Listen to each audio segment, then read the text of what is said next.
Assalamualaikum warahmatullahi wabarakatuh. Sebelumnya saya akan memperkenalkan anggota kami. Yang pertama, Wiwin Isti Indriani NIM 101. Yang kedua, Dimas Pradipta NIM 102. Yang ketiga, saya sendiri Anggit Cayaning Tias NIM 119.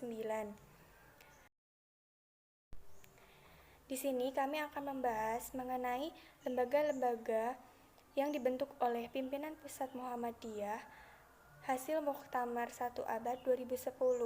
Di sini kami akan menjelaskan 5 lembaga. Lembaga yang pertama yaitu Lembaga Pengembangan Cabang dan Ranting, lembaga kedua, Lembaga Pembina dan Pengawasan Keuangan, lembaga ketiga, Lembaga Penelitian dan Pengembangan, lembaga keempat, Lembaga Penanggulangan Bencana, lembaga kelima, Lembaga Zakat, Infak, dan Sodaqoh. Selanjutnya, saya akan membahas mengenai lembaga 1, Lembaga Pengembangan Cabang dan Ranting, terdiri dari tujuan dan tugas. Yang pertama, tujuan. Tujuan lembaga ini dibentuk untuk melakukan penguatan kembali ranting sebagai basis gerakan melalui proses penataan, pemantapan, peningkatan, dan pengembangan ranting baru ke arah kemajuan dalam berbagai aspek gerakan Muhammadiyah. Untuk melakukan pengembangan cabang dan ranting secara kuantitatif, terbentuknya PCM di setiap kecamatan dan terbentuknya PRM di setiap desa. Serta secara kualitatif, dengan menghidupkan kepengurusan cabang dan ranting yang mati, serta mengaktifkan cabang dan ranting yang belum aktif. Yang kedua, tugas dari Lembaga Pengembangan Cabang dan Ranting. Itu yang pertama, mengaktifkan kembali ranting-ranting yang mati atau setengah mati. Yang kedua, mengefektifkan dan mengintensifkan fungsi ranting sebagai pimpinan yang membina anggota dan jamaah. Yang ketiga, membentuk ranting-ranting baru terutama di pedesaan dan pusat-pusat kawasan kota. Selanjutnya, yang keempat, menjadikan ranting-ranting tertentu yang memiliki infrastruktur dan prasyarat atau kondisi yang kondusif untuk pilot proyek atau program keluarga sakinah serta gerakan jamaah dan dakwah jamaah. Yang kelima, menghidupkan dan menyemarakan pengajian-pengajian pimpinan dan anggota dengan berbagai model alternatif. Yang keenam, mengembangkan fungsi pelayanan krisis center untuk advokasi di tingkat ranting. Yang ketujuh, menjadikan ranting sebagai basis kegiatan pemberdayaan masyarakat dan pembentukan Islamic Civil Society. Yang kedelapan, meningkatkan konsolidasi termasuk komunikasi dan jaringan intensif dengan seluruh organisasi otonom dan unit-unit kelembagaan di tingkat ranting. Yang kesembilan, khusus dengan Aisyah, perlu lebih mengembangkan sinergi yang solid dan memberikan peran yang lebih signifikan karena organisasi otonom khusus ini memiliki basis kegiatan yang kuat dan cukup intensif yang berhubungan langsung dengan masyarakat di bawah. Yang ke-10, menyiapkan dan mengusahakan kader-kader Muhammadiyah untuk menempati posisi-posisi dan peran-peran yang penting serta strategis dalam kiprah kemasyarakatan di wilayah atau kawasan ranting setempat serta menjadi ketua RT, kelompok-kelompok sosial, organisasi kepemudaan, kelompok tani, dan sebagainya. Yang ke-11, membangun atau menyediakan atau melengkapi perkantoran atau gedung ranting yang bersifat serbaguna dan menjadi pusat gerakan Muhammadiyah sekaligus pusat pelayanan masyarakat termasuk pemasangan papan nama.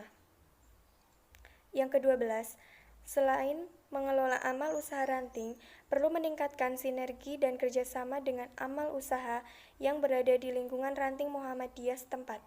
Yang ke-13, menyelenggarakan pengajian umum dan khusus sesuai dengan model yang dikembangkan dalam Muhammadiyah secara terpadu atau tersistem, intensif, dan bersifat alternatif. Yang ke-14, melaksanakan gerakan jamaah dan dakwah jamaah minimal yang bersifat terbatas, tidak harus ideal, yang mengikat Muhammadiyah dengan masyarakat setempat.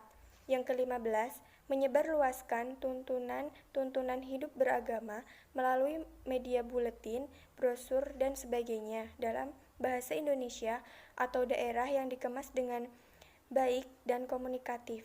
Yang ke-16, memanfaatkan radio komunitas atau radio mentari sebagai media informasi dan silaturahmi atau interaksi.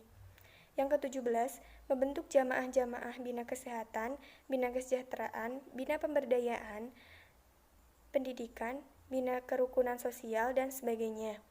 Yang ke-18, mengembangkan kegiatan-kegiatan pemberdayaan masyarakat serta di bidang pertanian, perikanan, perkebunan, dan kegiatan-kegiatan ekonomi mikro dan kecil yang terjangkau dan dapat meningkatkan kesejahteraan masyarakat dengan pendekatan GCDJ. 2. Lembaga Pembina dan Pengawas Keuangan.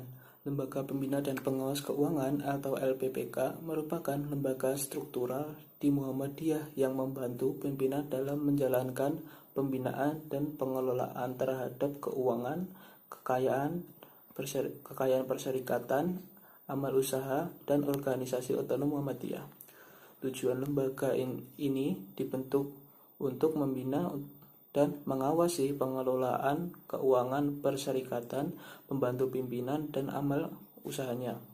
Lalu tujuan dan fungsinya, lembaga ini adalah menyusun dan memasyarakatkan sistem pengelolaan keuangan perserikatan, membantu pimpinan dan amal usahanya, membina dan mengawasi pengelolaan keuangan, melakukan kajian tentang sistem keuangan umum sebagai pertimbangan bagi pimpinan perserikatan dalam mengambil kebijakan keuangan.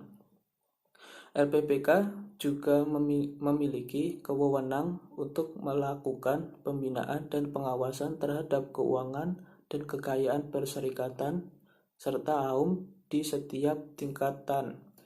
Demikian juga terhadap AUM yang dimiliki dan sahamnya sebagian atau seluruhnya.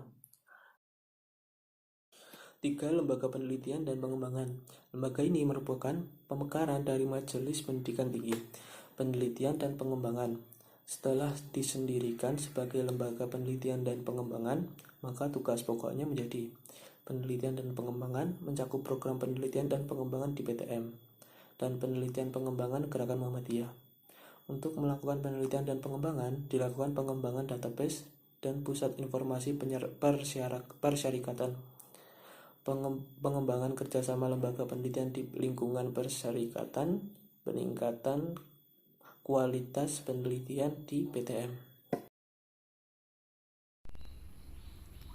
Lembaga Penanggulangan Bencana atau Muhammadiyah Disaster Management Center adalah lembaga penanggulangan bencana pertama yang dibentuk oleh Muhammadiyah melalui Surat Keputusan Nomor 58-LO-D-2007.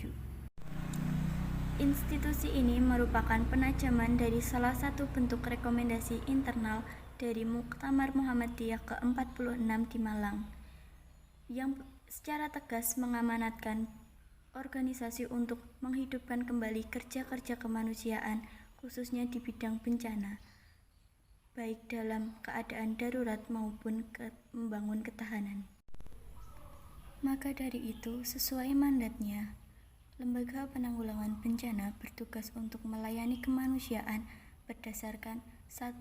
Nilai dasar ajaran Islam rahmatan lil alamin, 2. Sejarah perjuangan Muhammadiyah sebelumnya, ketiga, organisasi MDMJ yang lintas sektoral, keempat, tuntutan perkembangan kerja kemanusiaan global.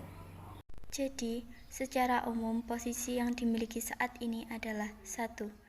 MDMC adalah praksis Muhammadiyah, back to basic, kembali ke basis jati diri kita, dan bidang geraknya di bidang dakwah, tarbiyah, dan kesejahteraan. 2. Melakukan pemberdayaan organisasi dan proyek MDMC sendiri sebagai bagian integral dari pencerahan dan kembali gerakan Muhammadiyah berdasarkan visi 2025. 3. Dengan konsolidasi MDMC ke dalam, dilaksanakan seiring dengan tantangan dan keikutsertaan Muhammadiyah dalam kegiatan kemanusiaan global. Keempat, harapan untuk dapat menjadi pemain global setelah masa inkubasi 3-5 tahun ke depan. Sesuai bidang-bidang garapannya yang terdapat dalam penanggulangan bencana, MDMC dengan analisa SWOT-nya, saat ini BEM dapat melakukan kegiatan yang ada dalam bidang tanggap darurat dan kesiapsiagaan. Tujuan strategis. Tujuan strategis merupakan prioritas utama yang harus diselesaikan MDMC dalam jangka waktu 3-5 tahun ke depan. Yang pertama adalah peningkatan kapasitas kelembagaan MDMC dalam kerja-kerja kemanusiaan dalam isu bencana. Kedua, penguatan jaringan dan mendorong partisipasi masyarakat dalam penanggulangan bencana. Dalam MDMC juga memiliki nilai-nilai tersendiri. Nilai-nilai tersebut digunakan sebagai pembatas tentang apa yang benar dan apa yang salah, dan apa yang dapat ditoleransi dan apa yang tidak dapat ditoleransi dalam menjalankan tugasnya. Nilai-nilai tersebut dibagi menjadi dua, yaitu nilai-nilai filosofis dan nilai-nilai operasional. Nilai-nilai filosofis adalah 1. Rahmat bagi alam semesta, 2. Berkeadilan, yang ketiga adalah profesional. Sedangkan nilai-nilai operasional yaitu 1. Responsif, yaitu melayani dengan cepat dan tanggap. Kedua, musyawarah, melakukan dengan metode partisipatif. Ketiga, efisien dan efektif, yaitu mengoptimalkan sumber daya supaya tepat sasaran dan tepat target. Keempat adalah berkelanjutan, yaitu menggunakan pendekatan pemberdayaan komunitas, berinvestasi di masyarakat. Kelima, berjejaringan, yaitu bekerja sama dengan siapapun yang memiliki misi yang sama. Keenam, yaitu accountable, yaitu bekerja secara transparan, menghargai keterbukaan publik dalam hal laporan keuangan. Yang terakhir adalah kepatuhan hukum, yaitu menjalankan apapun berdasarkan hukum. Lembaga yang kelima adalah Lembaga Zakat, Infak, dan Shadaqah. Lembaga Zakat, Infak, dan Shadaqah merupakan gerakan dakwah Islam. Muhammadiyah mendirikan berbagai amal usaha sosial seperti panti asuhan bagi anak yatim dan orang jompo, balai kesehatan, dan sekolah. Lembaga Zakat, Infak, dan Shadaqah ini untuk memberdayakan kaum-kaum mustadhafin dan anak dari keluarga miskin untuk melanjutkan pendidikan. Muhammadiyah didirikan dari lembaga zakat, infak, dan sedekah dari warga masyarakat dan para agnia. Penggalian dana zakat, infak, dan sedekah selama ini masih bersifat parsial dan sporadis dan belum dilakukan secara sistematis dan terlembagakan secara intensif sehingga hasil yang dicapai dirasa kurang optimal. Maka dari itu, lembaga zakat, infak, dan sedekah memiliki visi dan misi. Visinya adalah menjadi lembaga amil zakat, infak, dan sedekah yang amanah, transparan, dan profesional dalam rangka memberdayakan masyarakat miskin dan mustadhafin sesuai dengan tujuan Muhammadiyah. Misinya yaitu 1. Meningkatkan kesadaran umat Islam untuk melakukan zakat sebagai salah satu rukun Islam. Yang kedua, mengintensifkan pengumpulan zakat, infak, dan sedekah pada seluruh lapisan masyarakat. Yang ketiga, menggunakan zakat, infak, dan sedekah secara optimal untuk memberdayakan kaum miskin melalui amal-amal sosial dan kemanusiaan. Yang keempat, mengelola zakat, infak, dan sedekah secara profesional, transparan, dan akuntabel. Cukup sekian yang dapat kami sampaikan. Apabila ada kekurangan dan kesalahan, saya ucapkan mohon maaf dan terima kasih atas perhatiannya. Wassalamualaikum warahmatullahi wabarakatuh.